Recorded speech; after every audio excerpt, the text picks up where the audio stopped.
Hello and welcome to The Menu, Monocle Radio's food and drink programme. I'm your host, Chiara Rimella. Coming up, we meet an impressive chef championing the fiery food of Malaysia.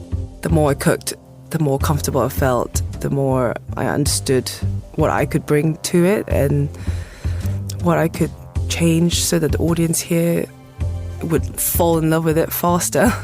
Also on the programme, we're in Zurich to raise a glass of bubbly. Let's not forget that Switzerland is one of the countries with the world's highest champagne per head consumption. I think it's a good place to do something premium, but also to do something fun. Plus, we grab a seat at a New York restaurant bringing together the cuisines of Japan and France. All that here in The Menu on Monocle Radio.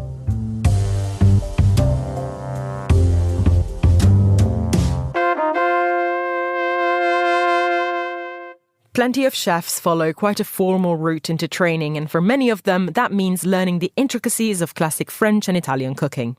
For Abby Lee, that was the path into chefing at a high level, but when it came to finding a way to really express herself through food, she realised it was the dishes from her heritage that connected to her the most. At her restaurant Mambow in London, she cooks a punchy version of Malaysian food that stays true to the flavours of home while also making a confident and modern impression. Having started as a pop-up in the southern neighbourhood of Peckham, Mambow now has a bricks-and-mortar home in Clapton in the city's east. Here, Lee works at the open kitchen to deliver dishes that are about comfort, but with a kick. She joined me in the studio to talk about how her career in food started and where it's going now. I guess I had a very early introduction when I was really small, when I was still living in Singapore, where my family had a small bakery, and my first memories were just watching my aunt bake bread, make cakes. I would then finish off the cakes for her, or I would have a stool by the till and cutting bread for customers to take away. And so I guess from then on, I knew I was going to be surrounded by food. Maybe not to this level that I sort of imagined before.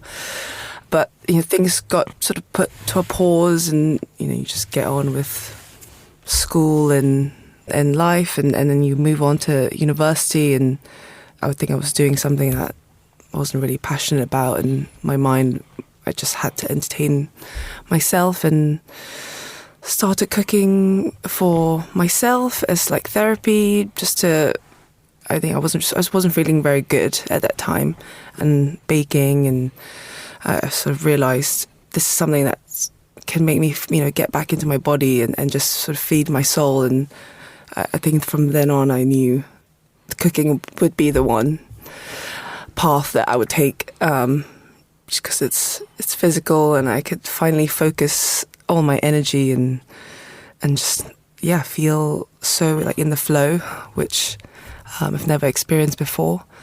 And that's when I had to go and pursue it. Do you still feel like that when you cook? Is that feeling still there, despite the hecticness of service? Is there part of you that still feels like it's a bit of a moment of going inside yourself when you cook? Yeah, definitely. I think maybe there's a little bit more pressure now as the restaurant maybe gets a bit more famous, or there's a few more accolades, or more people writing about you. Definitely before, if you're just, in service for someone else, you're just in the flow. You're not thinking about, how this could reflect on you, or whereas now this is all the food of my culture, identity and everything. And so it can be a bit of a distracting sort of moments coming in. There's lots riding on it. And I think it's interesting that you mentioned you now cook food that is connected to your heritage, because when you first went into cooking professionally, you were really into Italian food. How's that? Yeah. And what prompted the move eventually? I guess when I began, we went to French cooking school, so just I thought that was the first, way into cooking. And from then on, there was a little Italian section sort of month, and I fell in love into making pastas, and I guess that was linked to baking as well. And I just liked the approach of how Italians were cooking, and I guess became obsessed. And also really loved the produce in Italy, and I had this whole romantic vision of it. But is there something from that time and from the approach of Italian food and the, I guess, attention to ingredients that has stayed with you and has informed the version of Malaysian food that you cook right now? I mean, I definitely think so. That those were the most formative years of training. It was just drilled in to me of, whether it was I was at a really busy bistro, doing lots of covers an evening, just trying to bash out the food, or in the Michelin star kitchen, where everything was basically a piece of art, and perhaps not so much on how yummy the food is. It was more like the visual elements. And so that sort of ingrained in me that combination of, I love the visual side of plating of food and how the colours and everything could, work together and how you could present it to a customer, but also just remembering it's just got to taste just really rich and good, and it's got to feel good when it enters your body and all those senses. At what point did you realise that you wanted to change the kind of food that you were cooking? What led you to actually leaning into cooking Malaysian food? So we did a first pop-up in Shoreditch, and that was just 2 months before COVID. We hired all these people and team and basically had to let everyone go. And I think that time was just like a horrible, I think it was definitely at the bottom of my, not hit rock bottom, but nearly there. And basically went home to recover from that. And that was the first time I really realised the food I grew up with was giving me a sense of comfort, and I never really looked twice at that food. I just took it for granted. Yeah, that was the first time I noticed it and basically realised, what was I doing? What was I making? I was at that pop-up, I was sort of trying to fuse Italian and maybe a bit of Asian flavours, but, I just didn't really know what my voice was. And getting home, just watching my aunt prepare these dishes for me, and just take care of me, just seeing all my family take care of me and just be there for me and feed me all these really incredible dishes. Yeah, that really shook me and basically made me realise this is what I need to do. I need to learn these recipes. I need to take it back to London and show everyone what Malaysian food is. So did you not know how to cook the food when you approached it? You grew up with it, you ate it, but did you have any knowledge of the recipes? Not at all. I couldn't believe that. I had no idea how any of it was made. It was basically like I had to learn how to cook from scratch again. Just watching them start these, even it could be a simple kerabu, which is like a Malaysian salad, or curries or soups. Yeah, just it was all new to me. Did not know how to balance all those ingredients as well. I guess as I started taking down the recipes, because none of it was written down, and I thought, okay, this is time to video you and write it down. And yeah, I was like a child again, watching my family. So did you learn everything from your family? Does this mean that there is a particular sense of connection to heritage in the food that you cook? Yeah, it's very personal. Maybe sometimes too personal because, you feel like it represents you.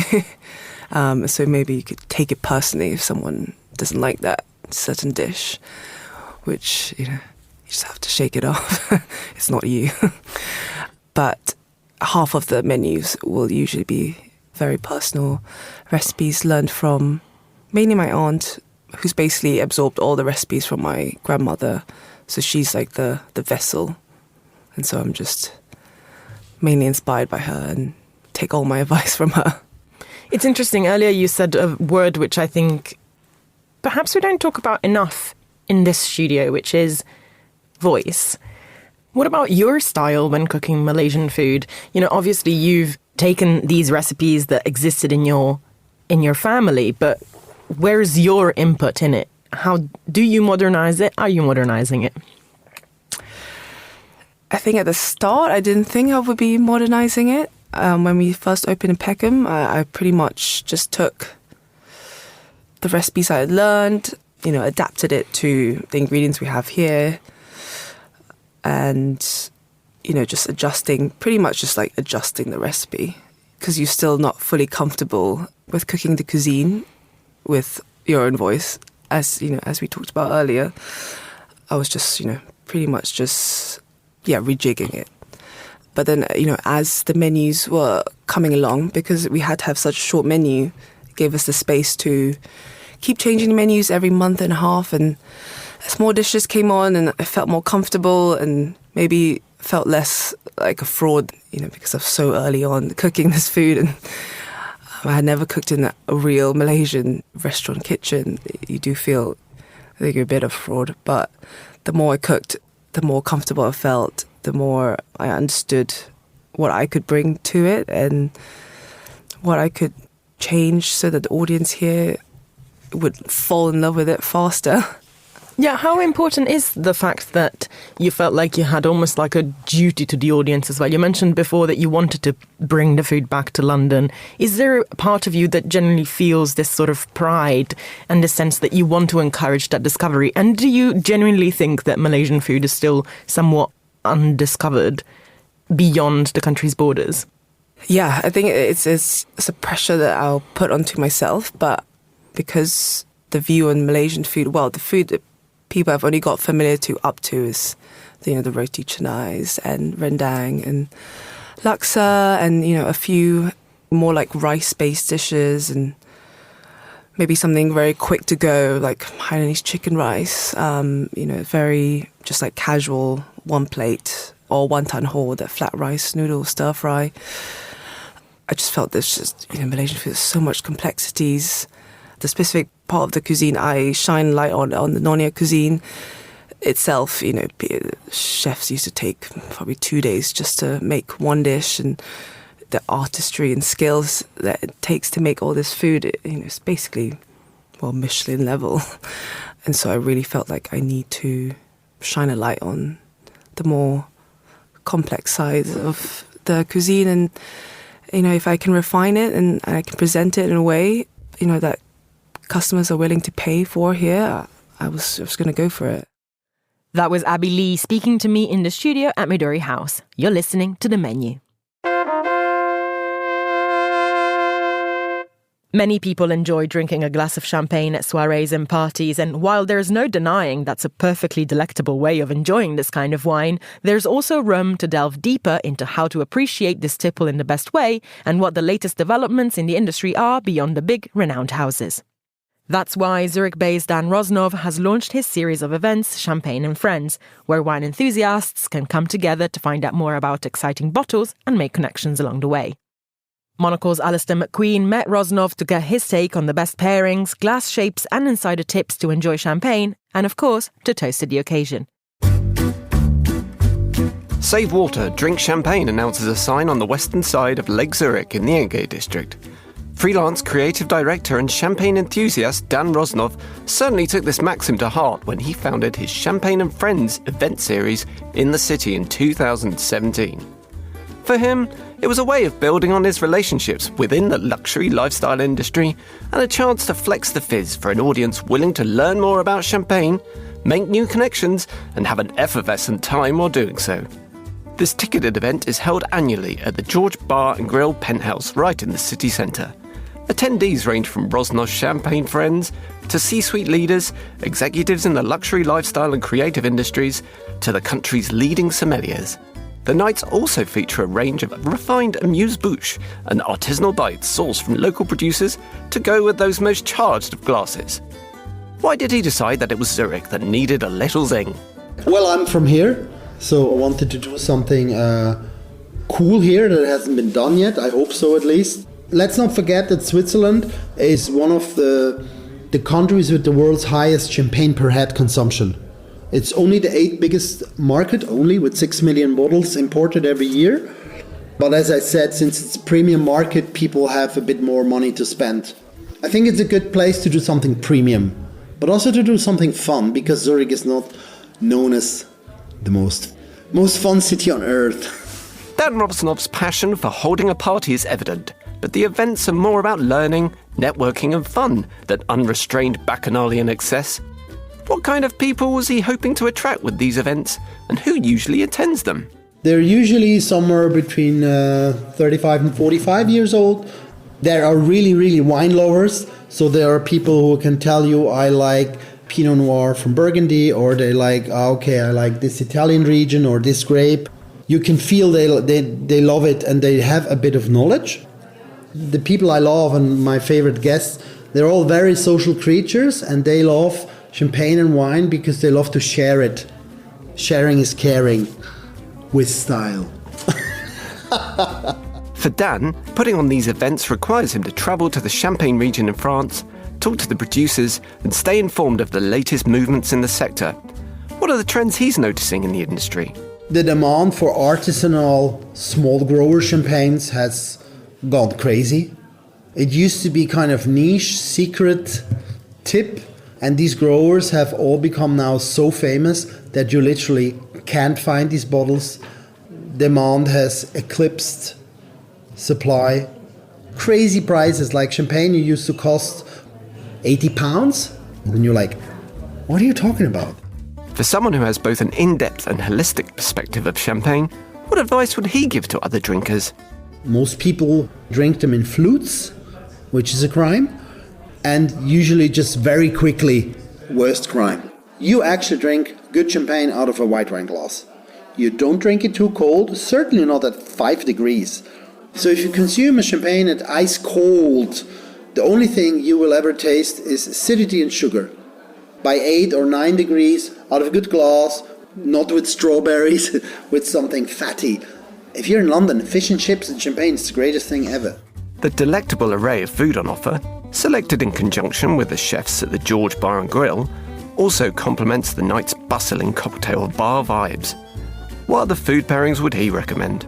There is a rule of thumb in the wine pairing world, and that is acidity cuts through fat. So everything that's slightly creamy, fatty, yummy, has texture, fried chicken, perfect.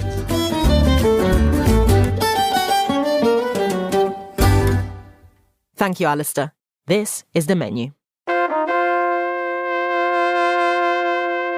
Now it's time for the week's top food and drink headlines. Here is Monocle's George Ruskin. Scientists in Zürich have developed a new, healthier chocolate by using often discarded parts of the cocoa plant, reducing sugar and saturated fat while increasing the fibre content. Published in Nature Food, their method also promises significant environmental benefits, cutting land use and carbon emissions. Although it may take time to reach stores, the team has filed a patent paving the way for a future with more sustainable and nutritious chocolate. In Copenhagen, a campaign inspired by football has been launched to improve behaviour in its restaurants. The system uses yellow cards to warn rude customers and diners breaking rules, who are then asked to leave if they refuse to calm down. The policy is part of a wider crackdown on bad behaviour in the city's hospitality sector, with many restaurants requiring patrons to agree to behave appropriately in writing before booking online. Football fans at the 2024 Euro competition in Germany have begun a playful food wars with other countries.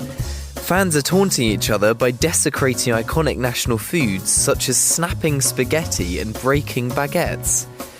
This good-natured banter has sparked laughter and camaraderie among supporters, with humorous banners such as "Schnitzel is better than goulash" adding to the fun atmosphere. Those are the week's food and drink headlines. Now back to Chiara. Thanks, George. You're listening to The Menu. Fusion cooking has been a mainstay on menus for decades, but it is a term that most restaurateurs hate using nowadays. Their preference when drawing inspiration from different cuisines is to talk about influences or a contemporary take on separate traditions. In New York City, a Lower Manhattan restaurant has found a way to blend French and Japanese culinary styles in a uniquely modern way. La Bay opened in Tribeca back in 2022. Since then, it's established itself as a staple of the city's dining scene with its seasonal tasting menu. Founding partners Rahul Saito and Howard Chang are Tribeca residents with a background in finance. Monocle Radio's New York correspondent Henry Ree Sheridan recently visited l'Abbaye to speak with them.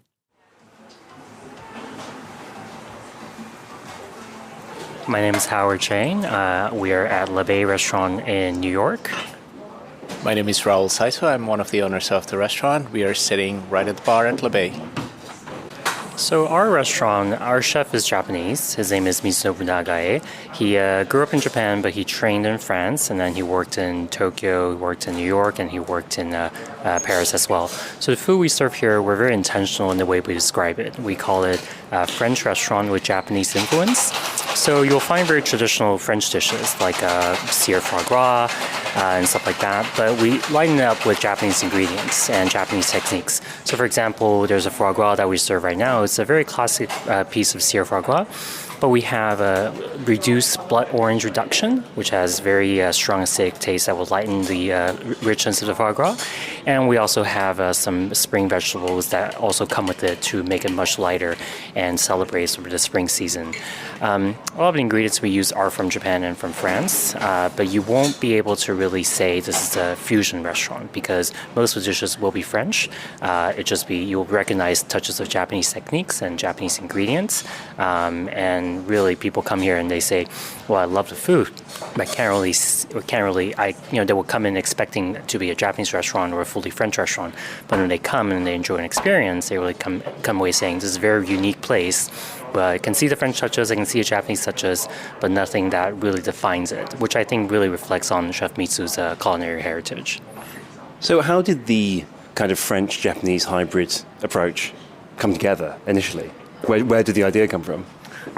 It's interesting. So most of it is chef-driven, but if you want to talk about how we started the restaurant, it's really this restaurant we started as an extension of our dining room, to be honest. So it started during COVID. It's a COVID story. One of the few good things to come out of COVID for us. So during the beginning of COVID, Ron and I, we were in Miami for a couple months away from New York.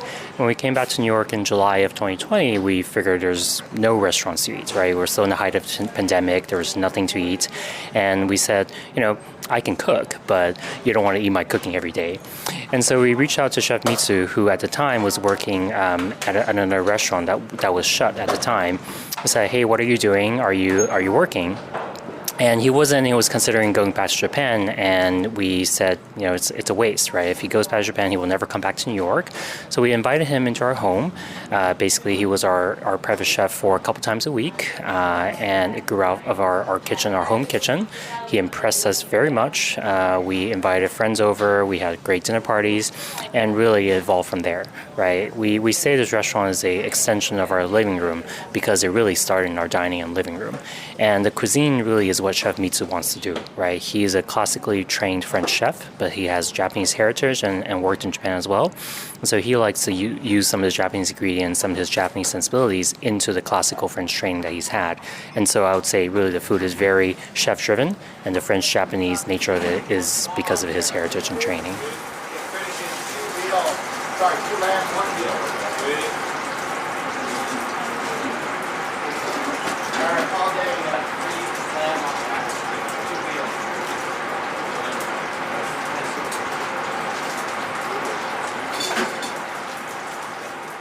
What we're trying to achieve here is elegant, classy atmosphere without the stuffiness of a traditional, very hardcore French restaurant where you jacket and suit and tie up. So we are here for people to experience good food, good atmosphere, great service, and everything. So oftentimes I use the Disneyland analogy saying this is an experience from the moment you come through the door. The music, the lighting, the bar, the seating, the cushion, the food, the service, the wine, everything has to be perfect. And it is our responsibility to create that time and experience from the moment you walk through our door and until you walk throughout that door. I think one thing you notice that's very intentional is that there's no tablecloth, right? For this kind of tasting menu restaurant, a lot of times you come in and you find a very very tidy, very neat atmosphere, right? With white tablecloth, pristinely steamed and flat. Whereas here you see, big flower arrangements that change every week. You see curtains flowing. You see these very gentle lights that's hanging down and table lamps that's on the table. But there's nothing that gives you a vibe that you have to be suited up to come here, because everybody looks very relaxed. And, I think the bartenders are very active, and the bar, because it's such a small restaurant, the bar counter is really a part of the restaurant. So when the bar is full, the vibe flows into the dining room, and I think people feel that, and people don't see sort of this place as a place where you have to talk low, where you have to whisper to each other. You can actually have fun and enjoy your experience here, even though the food is very high end, very precise, and very elegant. Talk to me a little bit about how you view yourselves and this restaurant fitting into the New York dining scene, kind of more broadly. And maybe you can even mention, some places that you maybe not take inspiration from, but you look to and you look to kind of you see yourself kind of on a par with. Well, I wouldn't necessarily go into comparing ourselves to anybody else in the dining scene, but I think let's take a huge step back. I think the unique difference that we have in this restaurant is unlike most of very established restaurants, we are who we are. We were never in the restaurant business. We come from a completely different background. This is a product of COVID, after all. And we always come to restaurants from the other side of the spectrum. In a sense, we are diners. We eat out. We go out for drinks. We love that experience. And that uniqueness provides us or puts us in a very interesting position where we are serving from the perspective of a guest. So we are not looking this as a corporate. We are looking at this as how would we think, how would we feel, how would we eat, and what would we like and what would we not like. And I think that's uniquely different about us, and quite honestly, that's probably our biggest strength. Yeah, I would say what Raul mentioned earlier about sort of this restaurant being really an extension of us to be very important and a good differentiator for us, because I think many of our peers who serve similar types of food in New York, they either have backings of very big corporate groups or hospitality groups, or they're very experienced chefs doing things that they've done many times, right? Our chef, Mitsu, he was very senior at other restaurants, but he's never run a restaurant of his own. We, as restaurateurs, we're first-time restaurateurs, we've never done anything like this. And so really, I think we bring a pretty fresh perspective to the New York scene, because none of us are entrenched in this world, and we bring something that we enjoy doing, we enjoy going to as guests and as fresh entrants. So I think that's really something we like to get across, and I hope our guests feel the same way. That was Howard Chang and Rahul Saito talking to Henry Rees Sheridan at their restaurant, La Bay. And that's all for this edition of The Menu. Remember that we are back with a new episode again on Friday at 2000 London time. That's at midday in San Francisco. Also, don't forget to tune into our spin-off show, Food Neighborhoods, for a tour of some of the world's tastiest destinations. I am Chiara Rimella. This program was produced by Monica Lillis, and our sound engineer was Lily Austin. Thanks for listening, and until next week.